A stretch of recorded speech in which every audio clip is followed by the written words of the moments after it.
এই একটা পাপ যদি কেউ না করে ইনশাআল্লাহ সে জান্নাতে যাবে। যতই পাপ করুক না কেন, জিনা করেছে, মদ খেয়েছে, মিথ্যা বলেছে, অনেক কিছু করেছে, শুধু শিরকের পাপ করে নাই, আল্লাহ তাকে মাফ করে দিবেন ইনশাআল্লাহ। বিশ্বাস করলেন না কথাটা? নবীজি বলেছেন এই উম্মতের যে কোনো ব্যক্তি যতই পাপ করুক না কেন আল্লাহ পাক সমস্ত পাপ মাফ করতে পারেন, কিন্তু শিরকের গুনাহ আল্লাহ পাক মাফ করবেন। তওবা করে যদি মারা না যায় মাফ করবেন। একটা এক্সাম্পল দিয়ে বোঝাচ্ছি তাহলে ক্লিয়ার হয়ে যাবে। মনে করেন কেউ একজন জিনা করেছে, তওবা করার সুযোগ হয় নাই, মারা গেছে। এখন আল্লাহ পাক কিয়ামতের মাঠে এই জিনার পাপটা মাফ করে দিতে পারেন, যদিও সে তওবা করে নাই।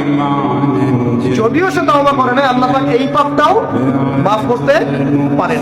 কিন্তু একজন ব্যক্তি শিরক করেছে, তওবা করে নাই, কিন্তু এই অবস্থায় যদি কাল কিয়ামতের মাঠে আল্লাহর সাথে সাক্ষাৎ করে, আল্লাহ তার গুনাহ মাফ করবেন। এই শিরকের অন্য পাপের এই হলো পার্থক্য।